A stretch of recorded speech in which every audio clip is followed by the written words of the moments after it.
go downhill. So one of the things we talk about on the education committee is trying to, of course, broaden everybody's education, bring things to you that maybe we don't talk about. Of course, that was a fantastic presentation. I really enjoyed Club Benchmarking and Kurt, everything they did there with the financial piece and really trying to battle arguments with data. But here today, we're going to talk a little bit about agronomy, and we've got a little less than, I think, 90 minutes, so we're going to do everything. You're going to learn all about agronomy. You're not going to need to know anything else after today. But in all seriousness, hopefully this is the first of many these types of things that we can bring to you.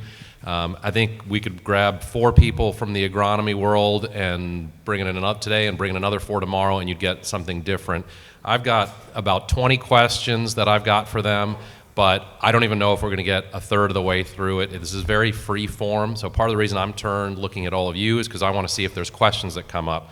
And hopefully a lot of times what somebody will do will say, well, I'm going to get to that in a minute. If you ask a question, we're going to get to your question right away, okay? Because I don't want, if you've got something in your head, I want to lose it, don't want to lose out on it.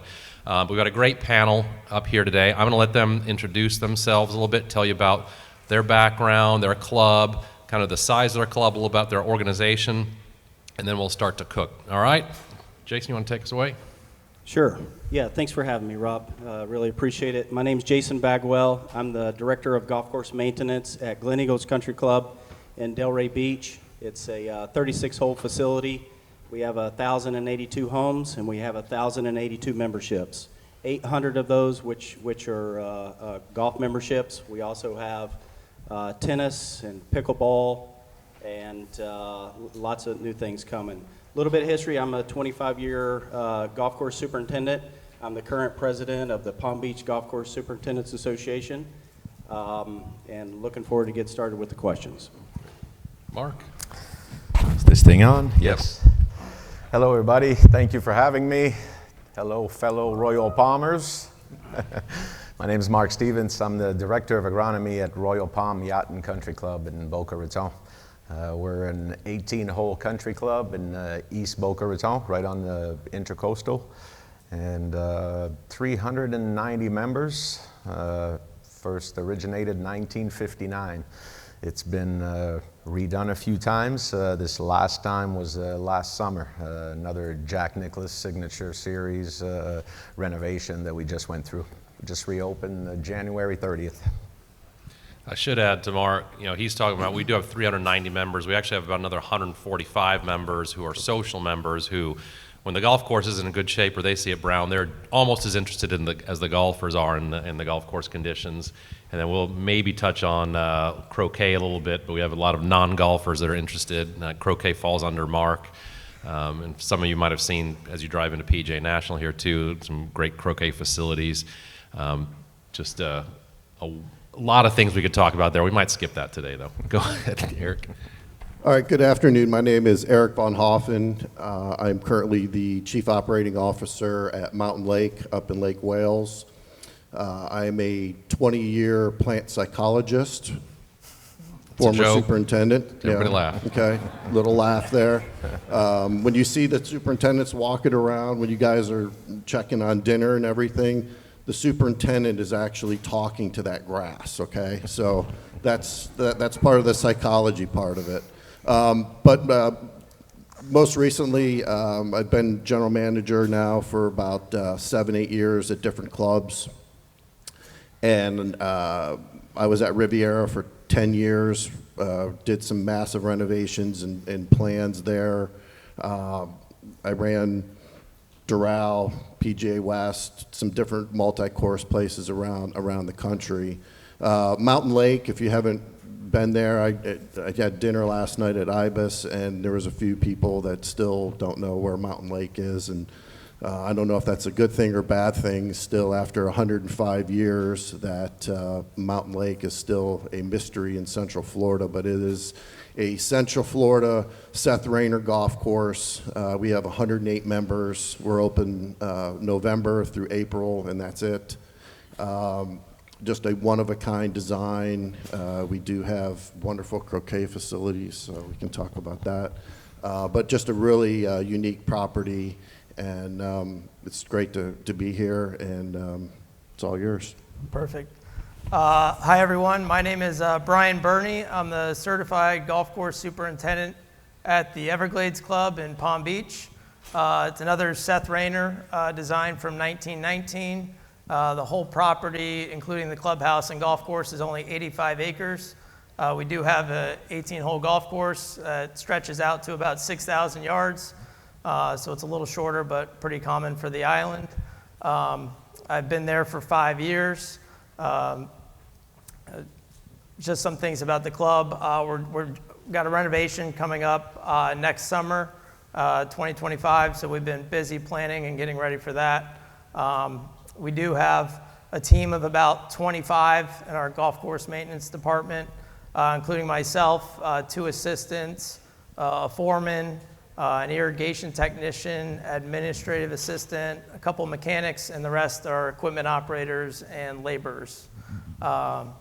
So looking forward to answering any questions and being of any assistance. And we are not free from, we do have a croquet court, so couldn't get away from it. Nice. Croquet is coming in the next conference. So one of the things I want to kind of start with is relationships. You know, we've got as I mentioned to you, we've got a broad spectrum of people who work all over the club industry and here. I want to talk about relationships. You know, Eric, you're looking through this different lens. You've looked through both sides of the lens, I guess. But talk to me, and Jason, we can start with you. Talk to me about, you know, your relationship with your general manager, and also you may as well just weave in the director of golf as well. How often are you meeting with them? What are the struggles that you have with them? You know, how are you building trust and connecting with them? Yes, so my general manager is Mr. Craig Spina. We've worked together at the Glen Eagles Country Club for the past 15 years. Our main source of communication, believe it or not, is text, phone calls, and emails. We do have monthly department head meetings where it's structured of the 15 different departments where we go over a lot of different things and bring golf course maintenance and tennis and F&B all together in one room and discuss what's going on in the very near future. My director of golf, we have Mr. Joe Domino. We have a great relationship together. Our main source of communication is simply me going into the pro shop, sitting down in his office, and finding out what's going on. We play a lot of golf together as well. We participate in the pro superintendent each year. We have won it one year back in 2013. We're going to give it another go here in the end of September, October.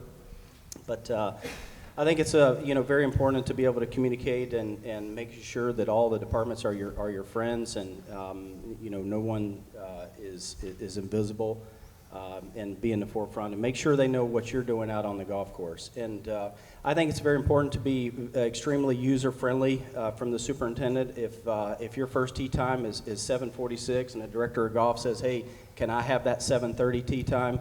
Absolutely yes, because then you've got one favor in the bag where, if you need something from him, you're not going to be afraid to ask. And so that's kind of our relationship with the general manager and the director of golf at Glen Eagles. Okay. Mark, feel free to answer totally honestly. I'm not taking any notes, not paying attention to. Well, my GM's a slave driver, so. No, very, very much the same, or close to what Jason just mentioned. I report directly to Mr. Oosterhouse, and we do have weekly department head meetings, like Jason mentioned. But I would like to say that that's probably, 5-10% of our communication. The other communication methods is all of the above, basically. When I have time and I'm driving by and I see him, I stop to talk to him. I text him at 6 a.m. He usually answers around 8. But what's your point? Communications by text, by email, anytime we see each other, those open discussions that we have without a real agenda of a meeting, I find is what's really the most constructive of our conversation. It's It's not just sitting down and, hey, what's going on with number 8 green? It could be just a conversation of what I'm struggling with, or what's giving me heartburn these days, and then see how he can help, or vice versa. Me offering help to him for other departments, or any department. It's something that we like to be part of. It is quite a team, and we really like to be team players with our department. Again, have that little favor in the back pocket. You're going to need bigger pockets, Jason. Yes. So Eric, again, maybe talk about when you were on the other side and now looking the other way. Yeah, wonderful perspective that these guys just already, brought up. But, as a general manager, one of the first things that you get, especially after a rain or weather conditions, you're the first face, and then the golf pro is. So I'm constantly asking my superintendent, Brad Quackenbush, to, hey, tell me, did it rain last night? How much did it rain? How much did this? What did we finish over there? So I have that information, and I can literally walk into the restaurant, meet someone at Backdrop, whatever, and have that data instantly is so important.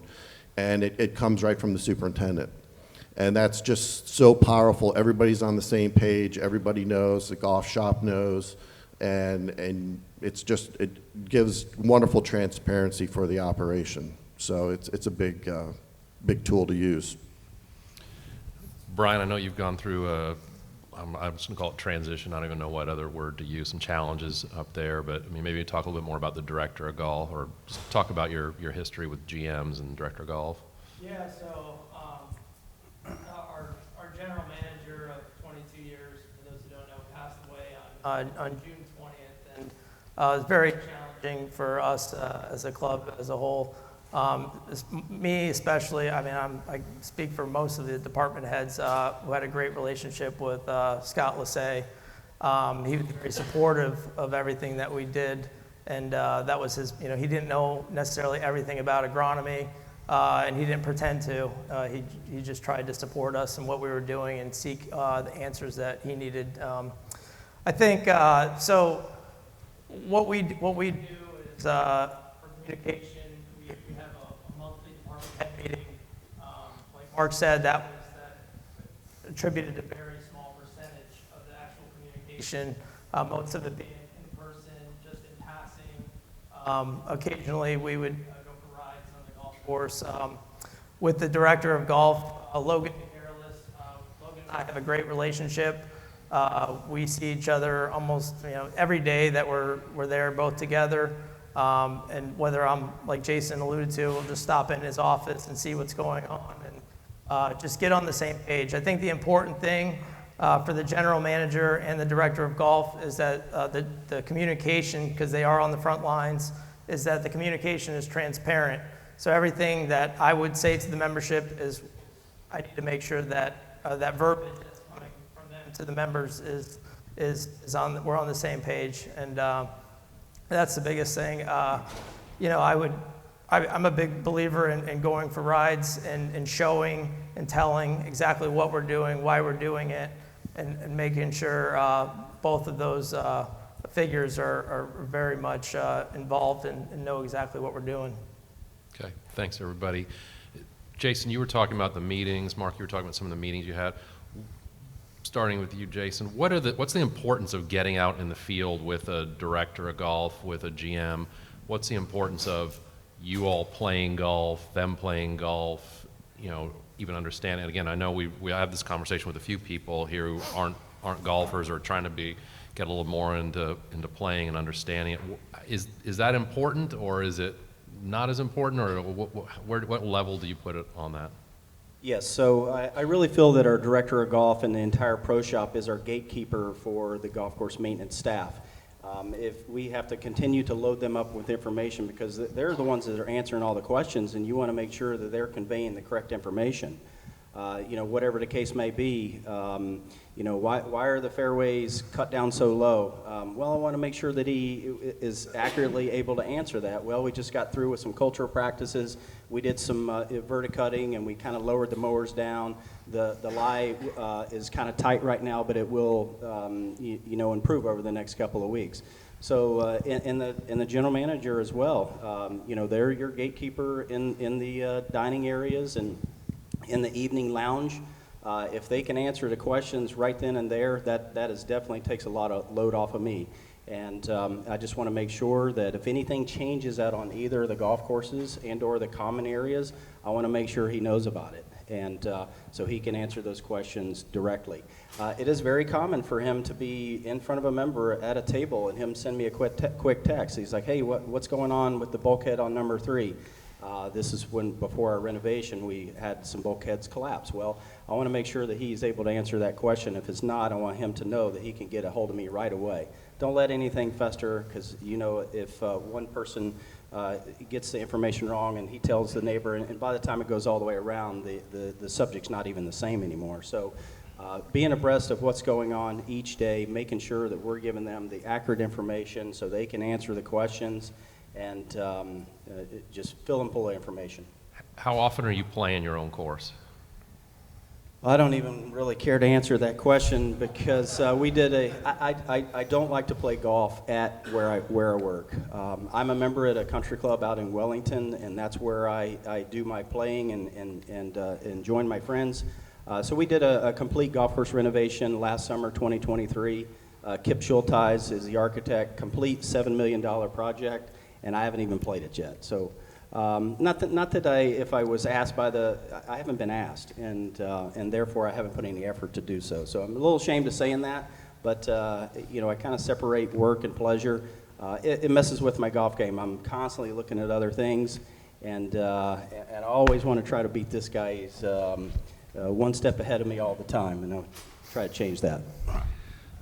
Mark, I know I'm setting myself up for this question a little bit, but what's the importance of being in the field, for the director of golf, for the general manager, and playing, and how much are you playing as well on your own course? I think playing, to me, it just gives me, yesterday I went to a round table, just to give you a little situation, a round table meeting at the Polo Club Boca Raton, and I believe one of your peers from CMAA, Mr. Mike Leamhouse. Leamhouse, yeah. Leamhouse, I'm sorry if I misspelled the last name. He had a great analogy that it's just an arrow in my quiver. So meaning that it's just the golf side of things is another tool in my toolbox, basically. I am a very avid golfer. I like to play my own golf course once a week, sometimes with members, sometimes with friends, sometimes with colleagues. But a good round of golf takes me places that I usually don't go when I work, believe it or not. Everybody that drives the golf course, okay, well, we're on the cart path and the tee is on the right. Okay, so every day we drive the left side of the cart path, the left side of the tee. That's what we see. Well, what about the right side of the tee? We never drive there when we're working. So it lets me see different areas of the club and relate to members, and also see members out there. When they see me out there, they're always full of questions also, and then they can kind of relate to the answers that I give, and they know that I'm a decent golfer, and it kind of gives me a little bit of, builds a little bit of trust with them that not only on the agronomy side, but the actual sports side, it helps with just being another tool in my toolbox. Mm-hmm. Eric, give us your thoughts on those? Yeah, I play a fair amount of golf with members and prospective members, and I get my superintendent out there maybe once a month, once a quarter if it's busy in the season. But I carry 2 scorecards. I still can't get that out of my system of seeing a branch or seeing this or seeing something else. And I almost have to throttle myself back as a general manager now not to drive the superintendent crazy.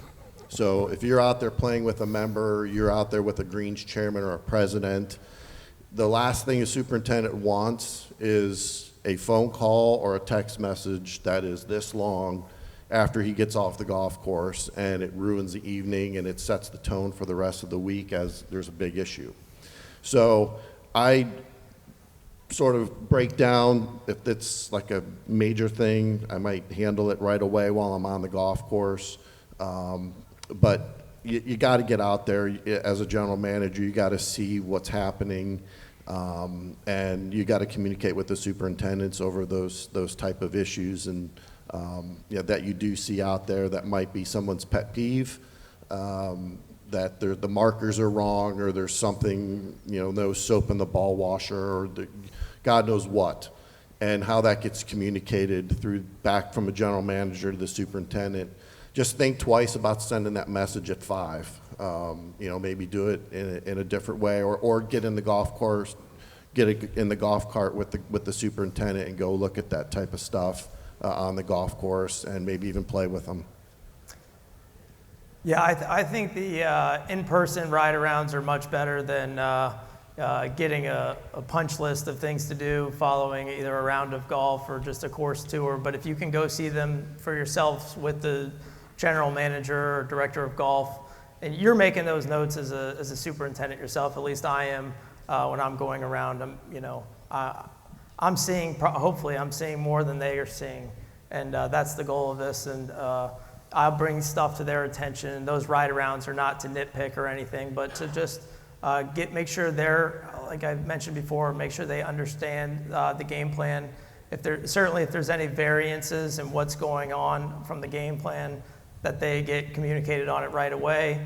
I'll communicate any changes to not just the general manager, but the director of golf, as well as our club president, greens chairman, and golf chairman. So everyone's in the loop.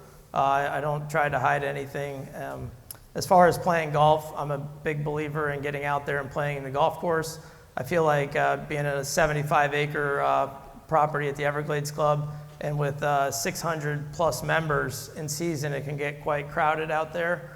So I try not to play too much in season, just because I don't want to hit a member with a golf ball. I'm not exactly dialed off the tee.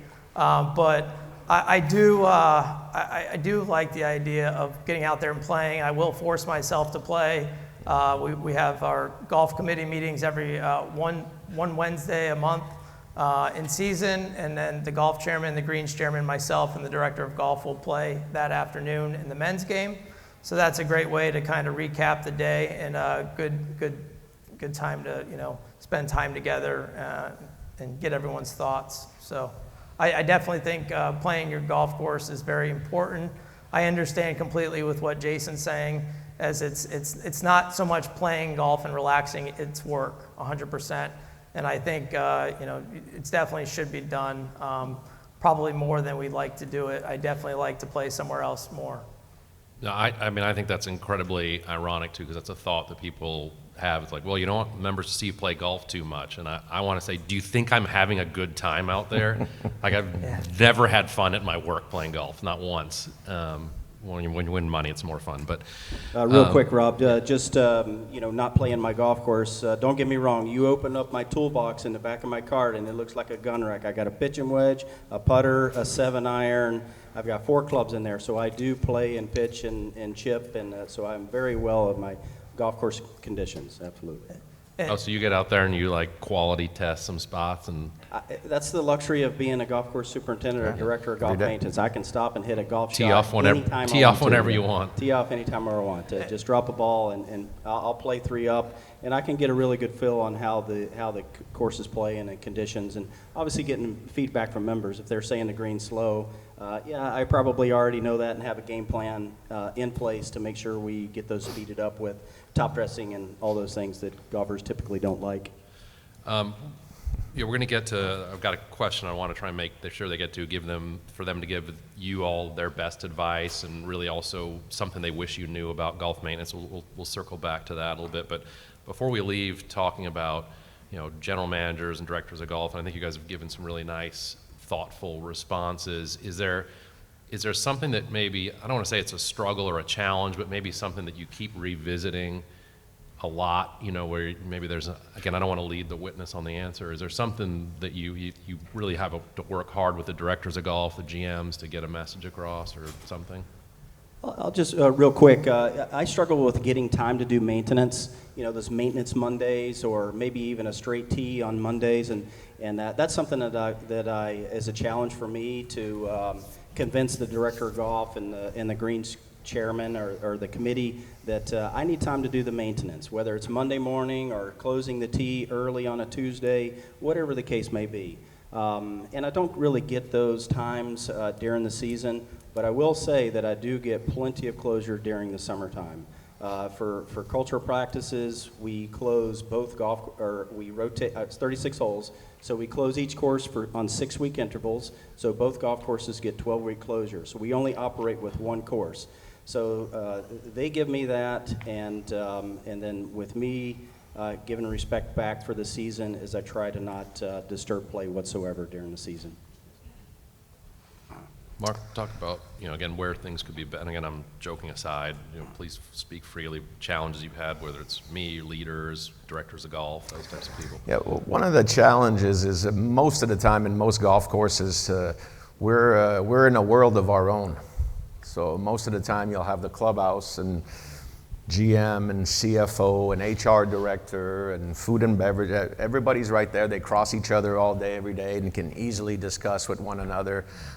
Most of the time, we're kind of off-site and out of the way. And let's face it, most of the time, quite dirty and smelling like fertilizer. And so the clubhouse interaction is not as easy for me as it is for other departments. So getting the GM or director of golf or whoever the person might be out to our side and into our department to see what we're doing and what we're struggling with is one of the things that I find challenging, since kind of out of sight, out of mind situation a little bit. Eric? I think two big examples that there's always a disconnect on is green speeds and cart traffic. Just how that perception and how, you communicate back to a new greens chairman or a new director of golf or somebody that is out there playing, and how you handle that, and what systems do you have in place to be able to immediately say, okay, we're not going to start stimping greens every day. We're not going to start doing this. But how are we going to make the golf course playable, maybe enhance playability during the season when you have a lot of cart traffic?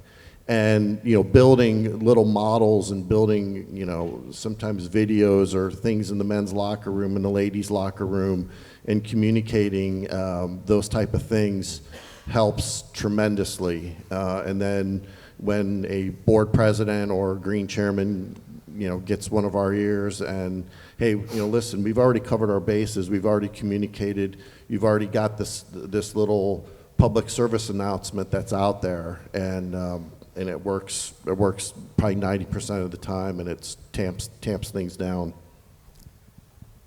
Yeah, I think the biggest thing is with the disconnect, maybe as far as what the knowledge base is out there for everyone who's not in the agronomy world. So if you don't do this on a day in and day out basis, knowing all the intricacies is, you don't even want to pretend to start to, you want to have a grasp of it, but trying to understand everything is a little too cumbersome. It's more than a full-time job.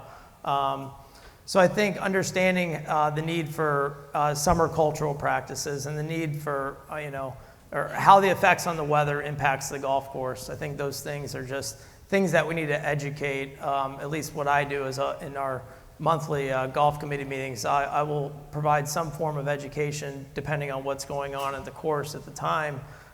Sometimes it's dealing with green speeds.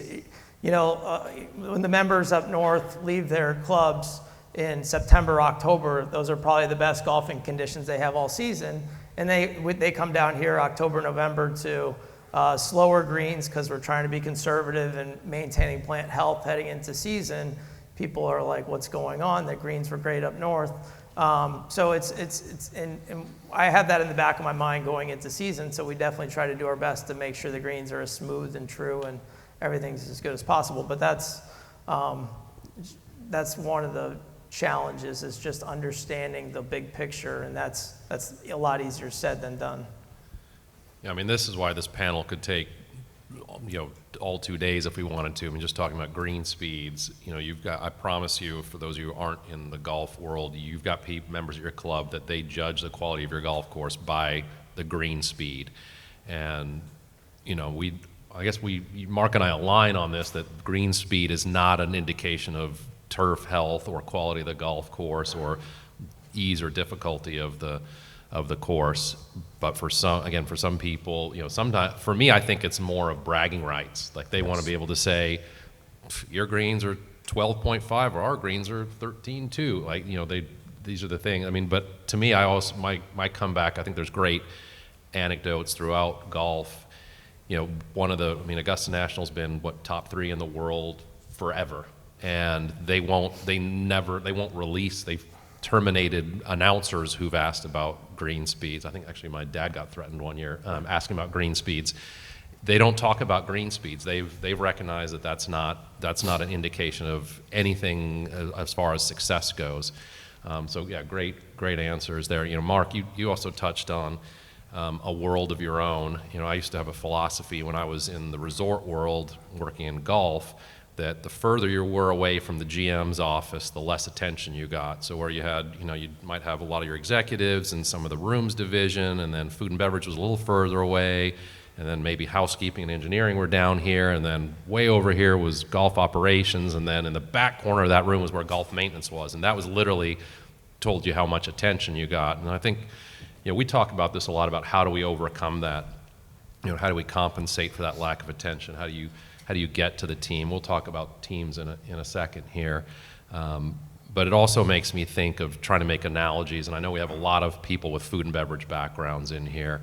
And for me, there's always a bit of a laugh, but for me, the person I can most closely associate a superintendent or director of agronomy, whatever the title may be, is the executive chef. And people go, oh, that's ridiculous. I'm like, no, it's dead on. There's a ton of education. There's an incredible, the apprenticeship side is very similar. Working your way up, the hours can be incredible. We could have a whole discussion on mental health when it comes to employees in those two spaces. But then I think for me, more importantly, is those people are judged on a completely subjective scale. And I was talking to somebody else yesterday, and I can't remember where they were talking about, but that they were talking about the same club. And they had I think it was a board member, maybe it was Kurt Keebler, but somebody was talking. A board member was complaining about the food and beverage at their club, saying, Club A, wishing it was just like Club B. Well, ironically, he gets a call from Club B saying our food and beverage is terrible. So, beauty is in the eye of the beholder. The greens are too fast, too slow, just right. You get into Goldilocks. It's like, no, this is the way they're supposed to be, and everybody's got an opinion. And at the end of the day, it's however they feel. So again, I have a lot of respect for what these gentlemen do, what everybody in that field does. Much like a chef, it's just, again, it's something that you can, again, with food, you're tasting. With the golf course, you're feeling it, you're seeing it, you're experiencing it. But it's so difficult to measure.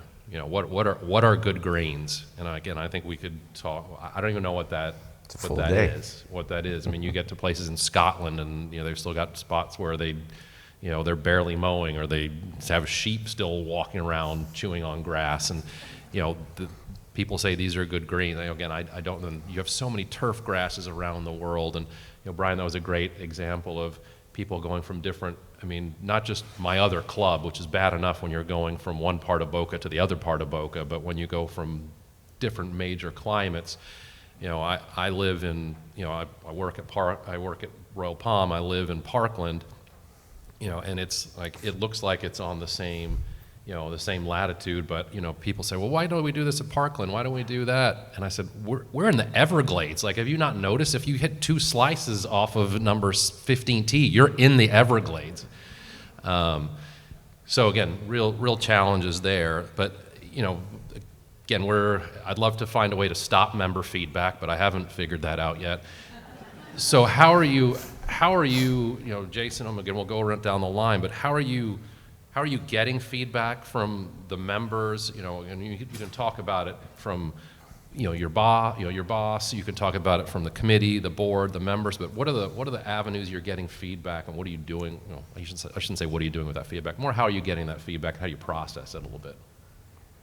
Yes, so I think the driving range is a great way to interact with the members and get feedback. So we have 8:30 shotguns on Ladies' Day on Tuesday and 8:30 shotguns on Men's Day on Wednesday, and I make sure that I'm there every day, or on those 2 days between 8 and 8:30, walking up and down the driving range, just making myself available.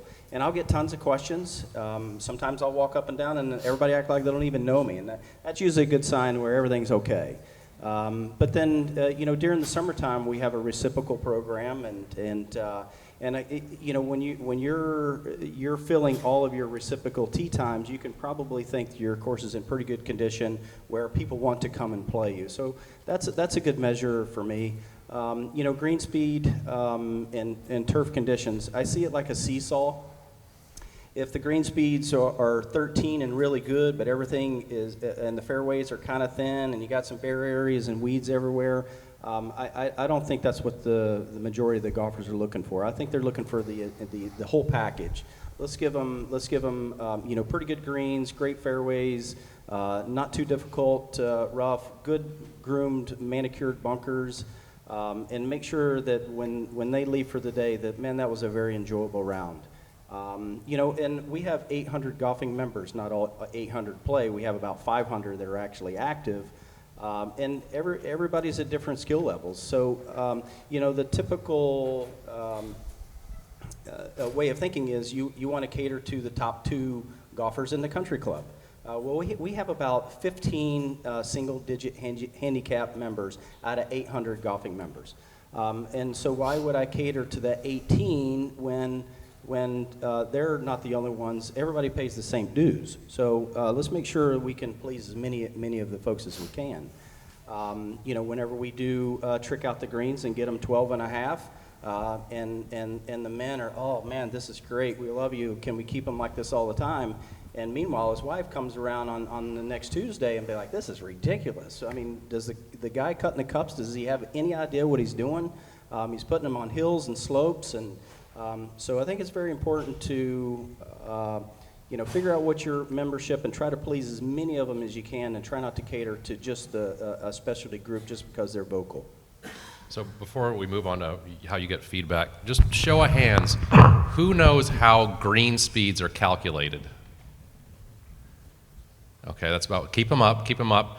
Who knows what the tool is used the name of the tool to calculate those? Okay, so we had some other hands went up. All right, so a lot of people don't know. Let's just pause on this because this is a crazy thing. It's a highly technical, scientific method that I think you all need to know about. And the ones who are laughing know the answer to how this.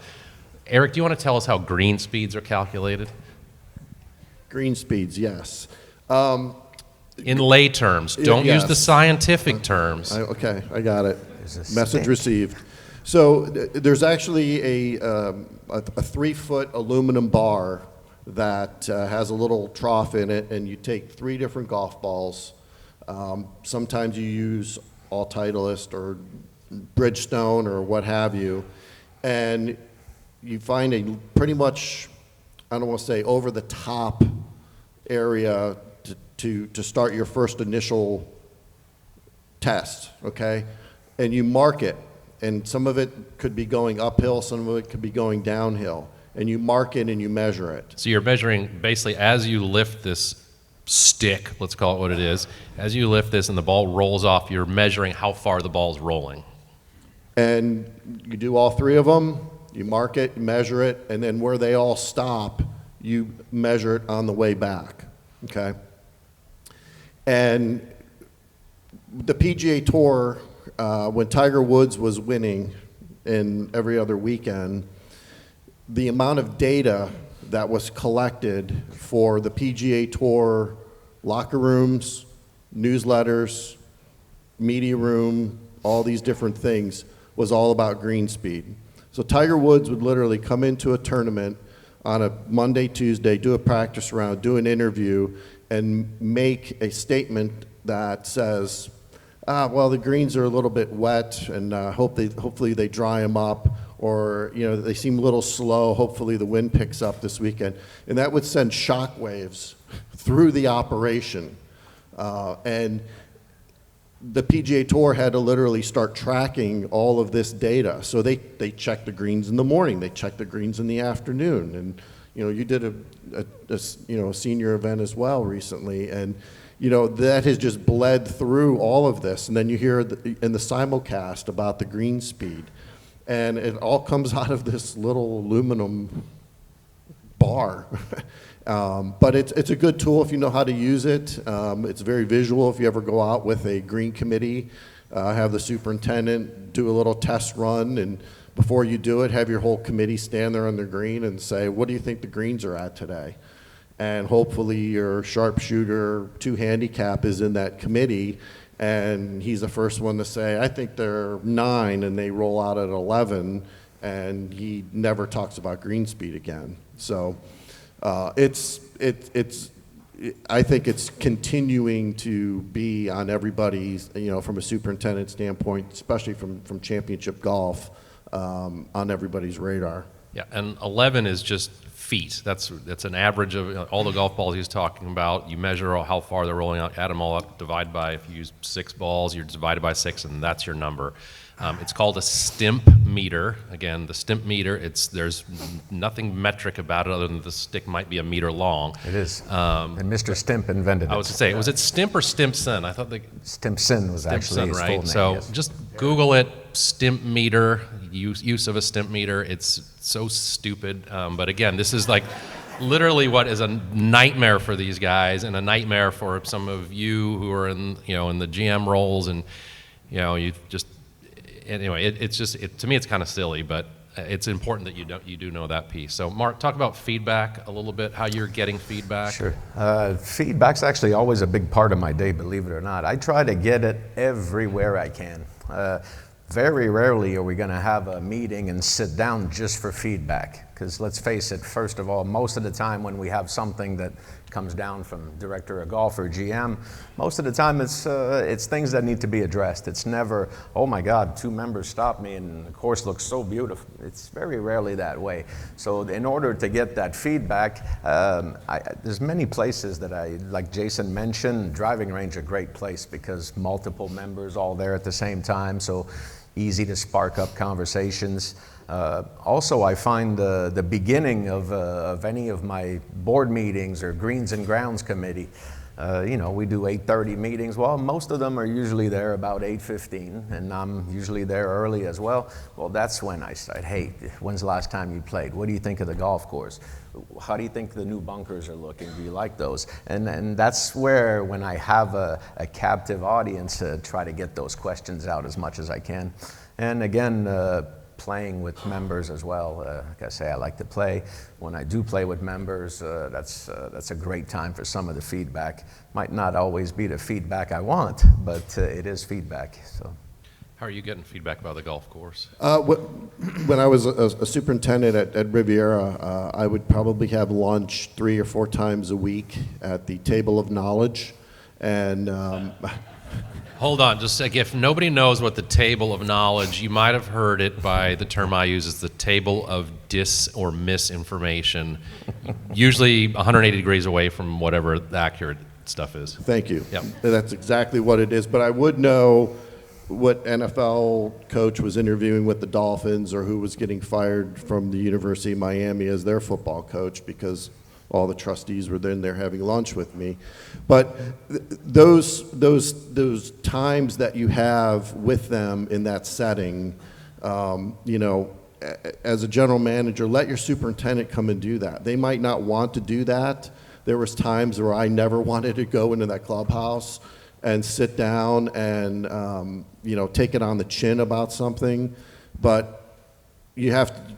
You've probably heard in some of these presentations, you got to be comfortable being uncomfortable, and you have to force yourself into those positions as a superintendent to be able to control the narrative, get the information out, especially if you're going to do a project at your golf course for capital.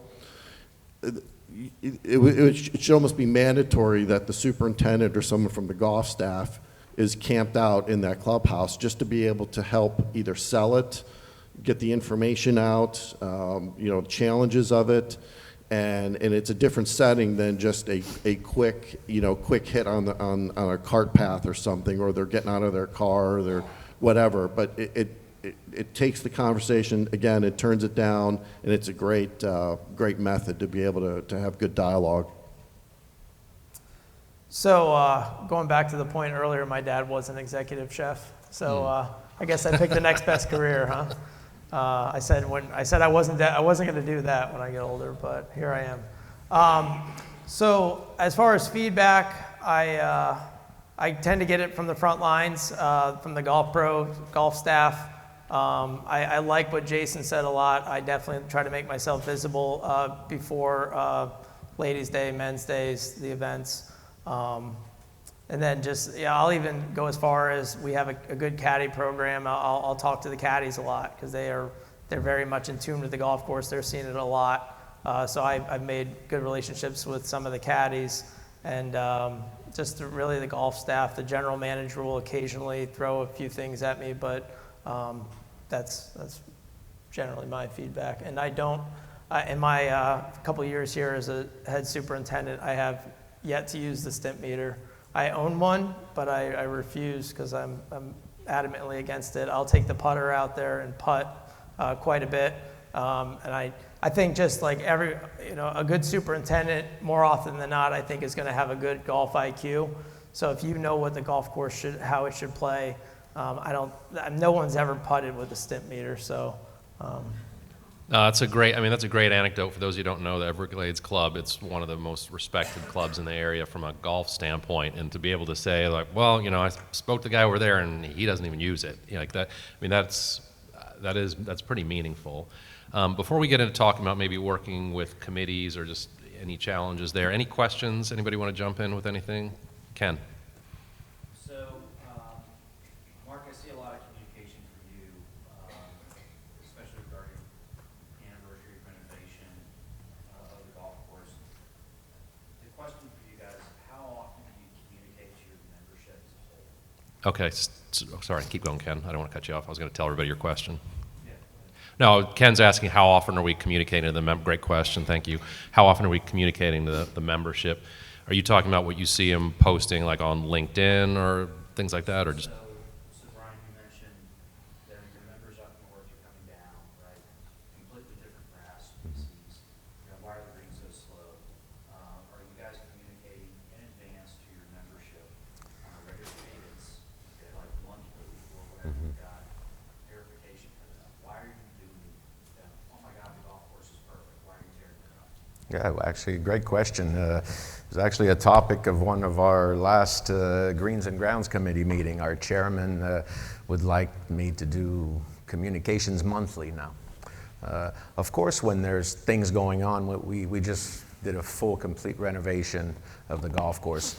During that renovation, lots to talk about, obviously, right? We're tearing things down, we're moving trees, people are seeing a lot of things changing. When there's things to talk about, I tend to communicate a little bit more, just because there's more discussions to be had and more information to be shared. Outside of the projects and those things, I'd say about monthly. I like to have some kind of communication monthly.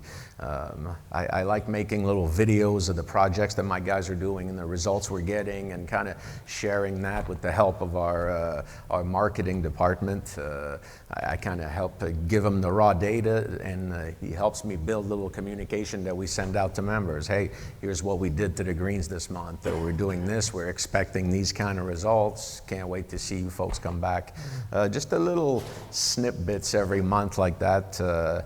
It's been received really well by membership, to the point where they're actually asking for more, and Mr. Oosterhouse actually asked me to do a few more as well. So.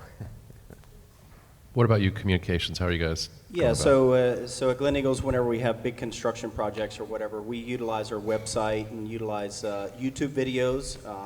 And usually those are every other week. YouTube videos for those that are away for the summer or up north or what have you. And it's not me only doing the YouTube videos about the golf course renovation. We'll actually have the chef come out, and I'll give him a little piece, and he'll do a video.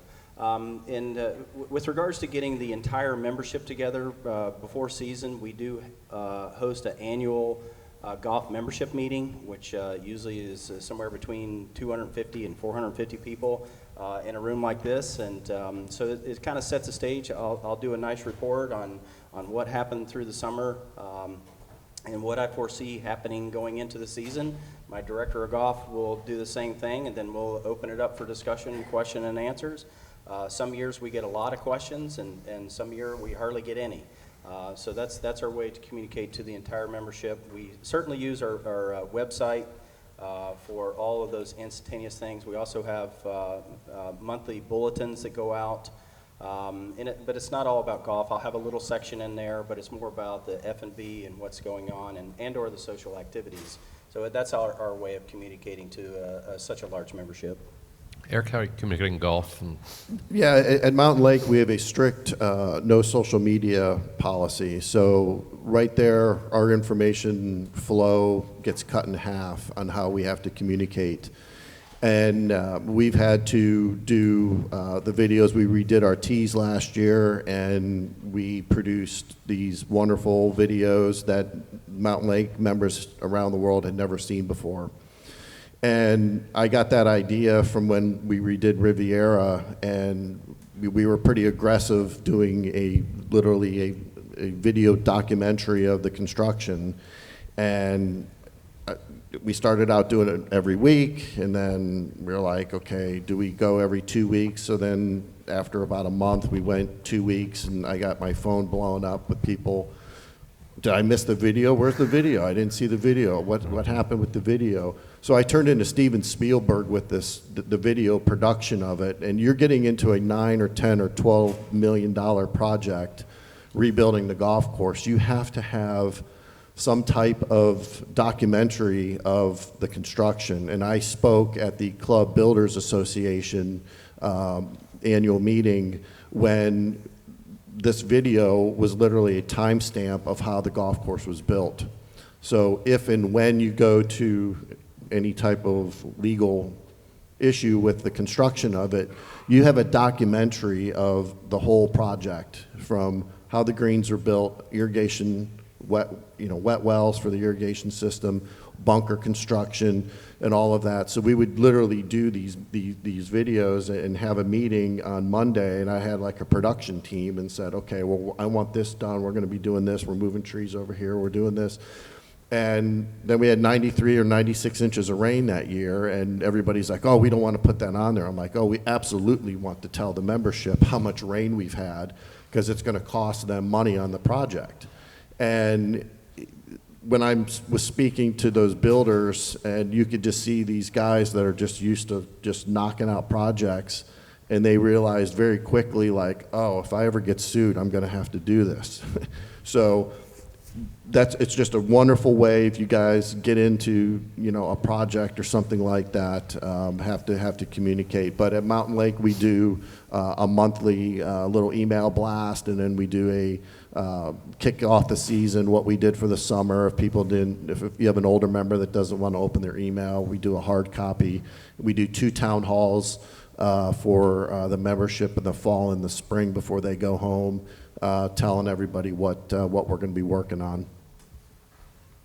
So throughout the summer, we're communicating, I'm communicating to, as I mentioned, the president of the club, the golf chairman, greens chairman, and just kind of keeping them update once a month as far as what we're doing on the course through email, sharing photos of projects we may be working on, mainly just a lot of cultural practices and what we're doing, why we're doing them. And then as we get into season and we have our first golf committee meeting in November, I'll do a PowerPoint presentation for each of the golf committee meetings.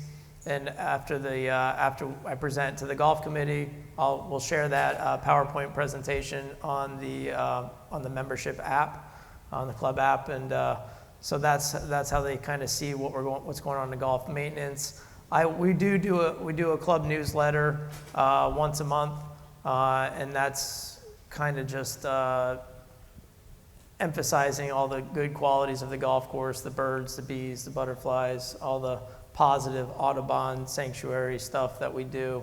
But that's really it on communication. Again, no social media, so that makes it easy. I did bring on a drone service through a company called Turf Logic, so that pretty cool new technology how they can analyze turf results. But we're also going to use that drone service to document our project next summer. So looking forward to that, and how we're going to share that with the membership, I don't exactly know yet, but I will find out.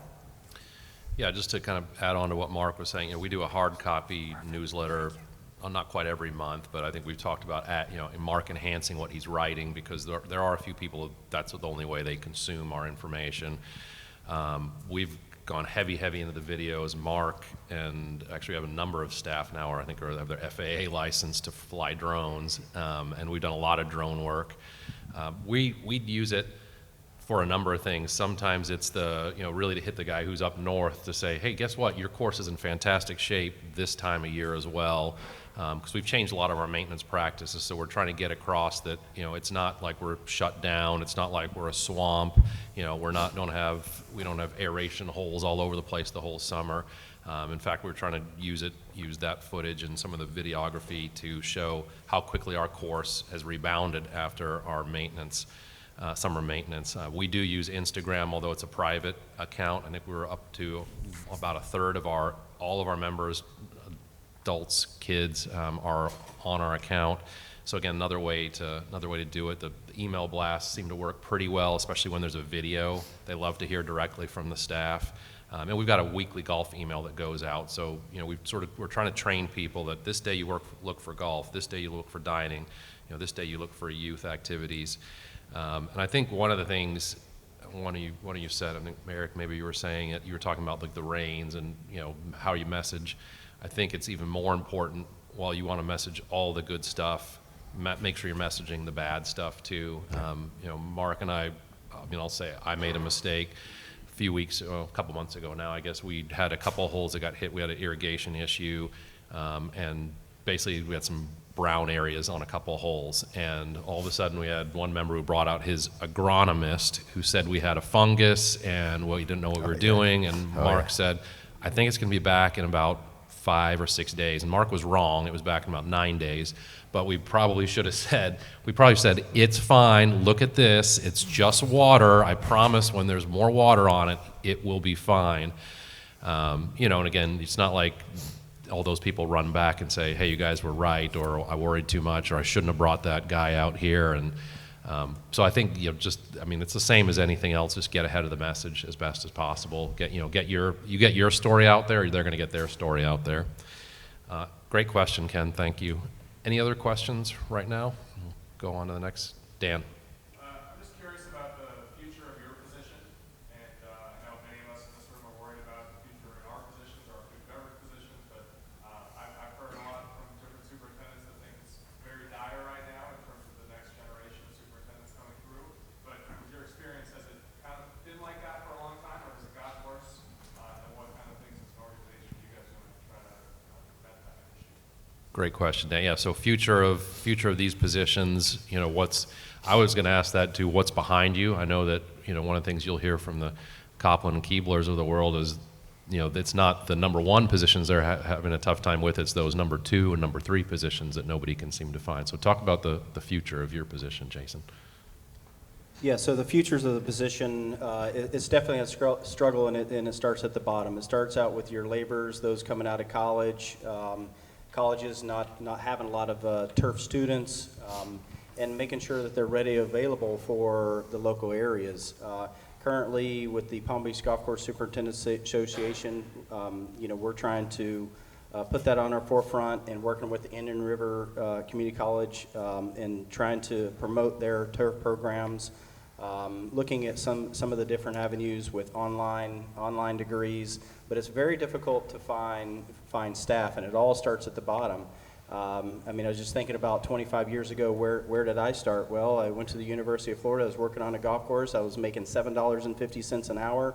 And then 4 years later, I'm the assistant superintendent, and I'm making $35,000.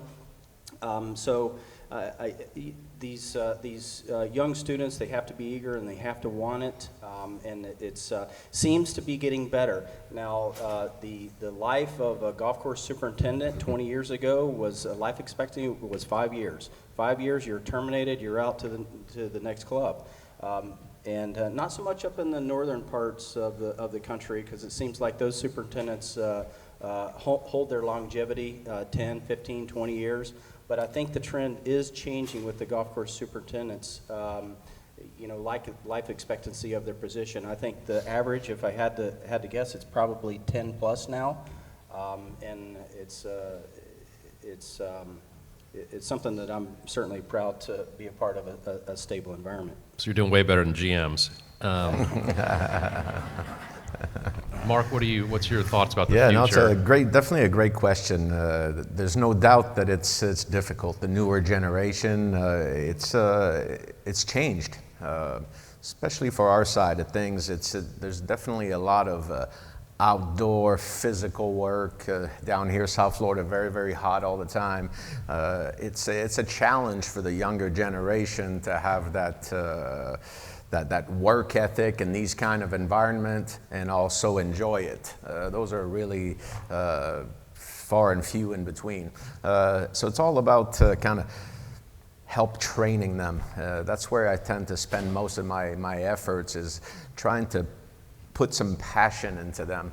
Not just, hey, let's go do this job, take the machine and go. No, go take this machine and you're gonna make these beautiful lines, and all the members are gonna see those lines and they're really gonna enjoy that, and kind of giving them that gratification a little bit, bringing them, trying to build the passion into them, as far as instead of just mow fairway, mow fairway, mow fairway. That's been one of my difficulties, is so much training to do to get everybody to like their job, and I find it very important to be successful in our departments. You have to like it. It's too difficult. You're never going to last unless you like it. So what are your big tactics to get people to like? I mean, you can't say like your job, but so what do you do? Sure. How are you well, again, the feedback and trying to put some passion into them. Good example, I'm training a few different guys mowing greens now. We have a couple of different employees, and season's coming. We need everybody to be able to mow greens. Well, when we're done, I actually stop and I take a picture of him with his machine and with the stripes on the green behind him, and then I can show him, say, look, you just did this. And the next day, he comes back in. Hey, I showed my wife. She thought it was beautiful. And all of a sudden, it kind of plants a seed for them to be proud of the work that they do, even as hard as it or not that it may be. But without the passion, it's very difficult. Eric, what do you think future? It's been amazing to see, just from the 1990s. I remember golf courses up north. I mean, some of the superintendents were at these jobs 30, 40 years, and the assistant superintendent was there for 25 years. And I did my internship in 1990 at Muirfield Village. And we had 45 guys on the crew, and 30 of us were getting our turf degrees. And we were all trying to be discovered by Jack Nicklaus. And we were all jumping up and down, and Ed Etchels and some of the other people that were in the agronomy team. And the grading of the stripes. I mean, it sounds stupid, but it was like, measuring. You got a television hole. Can the guy mow the green right? Can he mow the greens right? And to this day, it's been like a fraternity, and where all these guys have ended up and what everybody's been doing. And the guys that stuck around in the Northeast or the Midwest, they've been at a job for 20, 30 years. And when I left and came down here, it was like, 1990s, oh my God, there's all this golf construction. And you look what's happening now. Mm-hmm. You've got 170 some holes of golf being built, and everybody's trying to find the next guy, or the technology has changed so much. with all the different grasses and all the different machines and the irrigation systems. There's so much that goes into it. And, you know, how do you build that farm team? My brothers came up through the agronomy side of it as well, and we started a scholarship at Ohio State University just to have access to people that were in those programs, to get them down here and to plug them in and get an internship going. You know, if you have H2B programs at your clubs now for the season and you have housing that is sitting vacant in the summer, get interns in it and plug people in those places and utilize that, because if they have a good experience, they're going to go back to college and they're going to tell 5 people about it. And it's not all about the benefits. They all want cash. It's about money.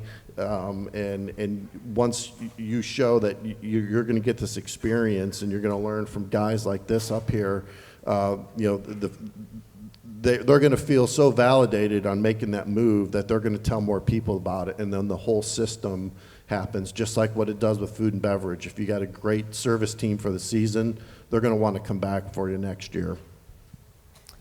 Yeah, I agree with what these guys all said. I think it's very true. Our generation coming up, it's not the most glamorous line of work to be in. You have to want to see that gratification in what you do, and it's easier said than done. But so I'm a past president of the Palm Beach Golf Course Superintendents Association, and you know, some things that we do are, you know, reaching out to the, you know, things that we're trying to do, reach out to the future farmers of America and get kids in school involved and wanting to do this. And we have the First Green program through the Golf Course Superintendents Association of America, and just trying to, you know, give some awareness to what we do and get kids and people interested in it, you know, certainly before they go off to college, and get them thinking along this line as far as an option. And then once we get people on our team, it doesn't matter where they came from, if they have no experience at all, we just like Mark said, just trying to spread that passion, and I try to bring that every day, and you know, really celebrating victories on our team. I think that's so important, because, you know, other than that, I mean, it's hard to celebrate you know, some of the wages and stuff that they may be making, but I believe in rewarding a job well done. So definitely those who are stepping up and you want to keep around, they get paid more. So I mean, just talking about the challenges now, you know, we sort of tried to go to your question, Dan. Again, that's not an easy answer, because there is so much competition for those people who are the new talent. But for yourselves and the people you've got in the leadership, your number 2 position, say, how are you keeping yourself refreshed, engaged? Because, you know, as I was talking about executive chefs earlier too, like the mental health, the sanity of the position is a challenge, and it's a challenge, you know. I mean, I'm open with Mark that I think he works, or I would say he's at work too much. But you know, to some extent, I think you're fulfilled by that. But we have, you know, these are ongoing discussions, because I think sometimes, you know, the frog in the boiling water doesn't know he's being cooked, type of thing. So we have to have those candid discussions. But how are you, Jason? What are you doing to keep yourself, keep the leaders on your team, you know, your assistant superintendent, the lead mechanic, those types of people who are putting in a lot of hours? Yeah, so don't really believe in a lot of overtime. If you can't get the job done in 40 hours, you're probably not doing the best job you can. Our club shies upon overtime, although food and beverage kills it. But golf course maintenance, we try to get everything done in the 40 hours. You know, I build a staff chart where I'm the director of golf maintenance, and I have 36 holes, remember. I've got 2 superintendents, 1 over each golf course, and then we go foreman, spray technician, irrigation technician, and then we have operators and laborers. And guess what? The laborers want to be operators. The operators want to be irrigation technicians. So you always want to give them something to thrive for. I think it's very important to give each staff member a title, you know, whatever the case may be. You know, head landscape guy. And he has a crew of 3. Well, you're the head landscape guy's assistant. So, well, guess what he's going to want to do? He wants to be the head landscape guy. So it keeps them want to promote themselves, and it's all about the money, right? So the head guy always gets more than the assistant guy, and he wants to keep promoting himself. So build a chain of hierarchy that works, that wants these guys to continue to move up. My 2 superintendents, I brought them in as assistant superintendents, gave them the superintendent title, and given them the responsibility and holding them accountable. And, I'm trying to build a 5-year program for my superintendents so they can get out on their own and run their clubs. I've been a little successful with that over the years, as I have a couple of superintendents that's worked underneath me, and now they're head golf professionals at their own facility. And so that's what, we set that in place during the interviewing process. If you're wanting to be, a 20-year assistant superintendent, then my place is probably not the best one for you, because I want to keep moving them in, getting them out, and bring some new ones in there, and keep promoting, new employees. Yeah, question. Daniel. Okay, hold that. We'll come back to that because that's a good one. Mark, what are you doing to keep yourself and your lead people? Your lead guys work a lot. We do. First of all, I'm glad Rob mentioned the whole mental health side of things.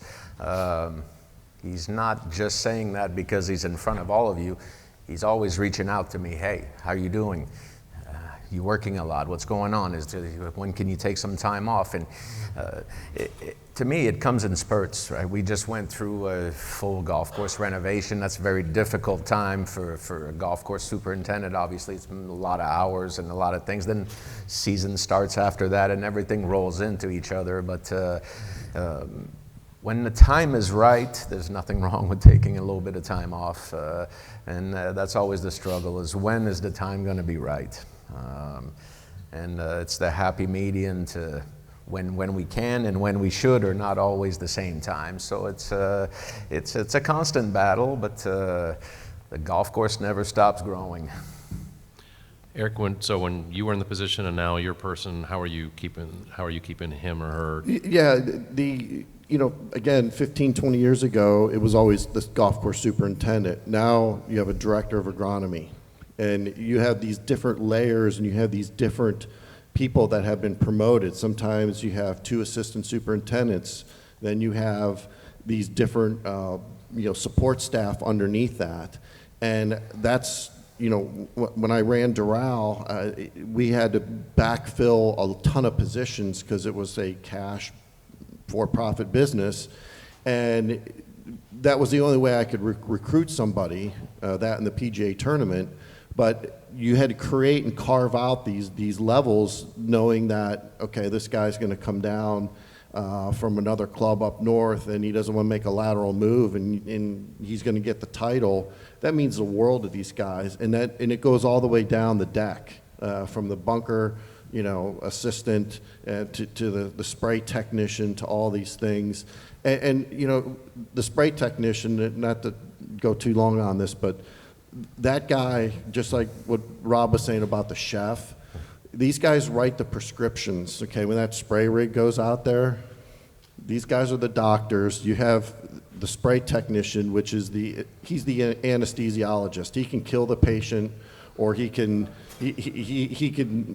make you look good. And it's some of the most important things that are out there, because if the greens are smoked, it doesn't matter how good the chicken sandwich is. It doesn't matter how any of this stuff is. And the support layers of the on these teams are so important, and it's life and death every time you go out there to build and to spray and do all these type of things just to maintain the golf course. So you got to have depth of knowledge all the way through it, and that helps promote people big time. What are you doing to? Boy, well, I'm thinking about it. I hope my spray went out well this morning. So that's the first thought. No, the anesthesiologist is a great analogy, and I'm totally ripping off and is. claiming it as mine, so just I appreciate that. So what are we doing as a to keep everyone, motivated, our assistants, trying to not burn them out, right? That's the goal. When I got into the business, I definitely came through the background of working, you had to work 70 to 80 hours a week in order to make things right. And I soon realized that wasn't going to be sustainable. So I got out of the Northeast and I came down to Florida, where it's like, it never stops down here, unfortunately.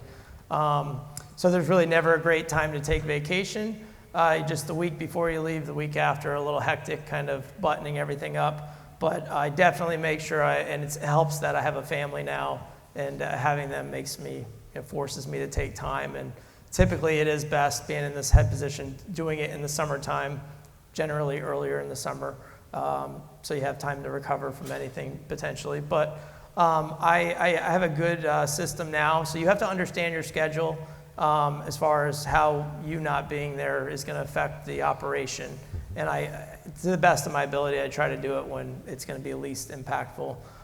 As far as my team, when they ask for time off, I try to grant it to them unless it absolutely, I do blackout days at the beginning of the year when we get the golf schedule. So I will have blackout days, but besides that, I try to give them the time that they request, knowing that they probably have obligations with family and friends that they would like to see through. And my assistants, I'm sending them to seminars and conferences all the time. My assistant went to the same seminar Mark was at yesterday, and then he's going to get some more education tomorrow. So doing that kind of stuff, getting out of the office is very important. Anything, it's making him a better asset to our club, and it's freeing his mind from the grind of the day, the daily grind. So that's, and just really trying to, enlighten them on as much knowledge as I have and share everything I have with them, just to make them as good as they can be. I hope that answers it. Yeah, so we're going to jump into Daniel's question about autonomous mowers and equipment, but just be thinking about my last question to you, and then we'll answer whatever questions are, is again, the best piece of advice you can give to this room about learning about golf maintenance. So think about that. Let's start. Jason, I'm going to let you not have to answer this question, even though I should have probably done that an hour ago. Start with you, Mark. Autonomous equipment, mowers, Yes. What are your thoughts, feelings? Are you using it? A lot of thoughts. We just actually Keep did in mind, we've got a vendor next door who's really helping us out, who they're... We just in the actually back room. We just did a few demos actually a couple months ago. There's all kinds of different autonomous mowers now on a smaller scale for driving range tee areas, and autonomous machines to pick up golf balls in driving range areas. But most recently, we just tried a new robotic fairway mower, which is completely self-propelled, I guess this is the correct term. It's a new technology, and that every year is getting better and better and better. Last year, I thought it was really close. The prices are starting to go down. It turns out to be really about batteries. Let's face it, it's like Teslas, right? The size of those batteries. This actual machine is electric as well, fully electric machines. So the efficiency of the batteries and the efficiency of the mowers and the price. When they first came out, a fairway unit was $300,000-$400,000 versus $70,000 for a regular one. So the difference between the both didn't make sense. They're definitely getting closer and closer and closer. I would say they're probably something like 10 or 15% more than a regular mower now. So it's getting closer and closer. It's a big one to pull the plug on, because it's something people are not used to. A lot of people are scared of those. You're going to replace our staff with those. I don't believe it's replacing staff. It might allow us to be a little more multitaskers with those machines. So somebody's watching this machine, okay, maybe he's doing a couple other things while he's watching the machine, but I don't think it's replacing people yet, but they're better and better every year.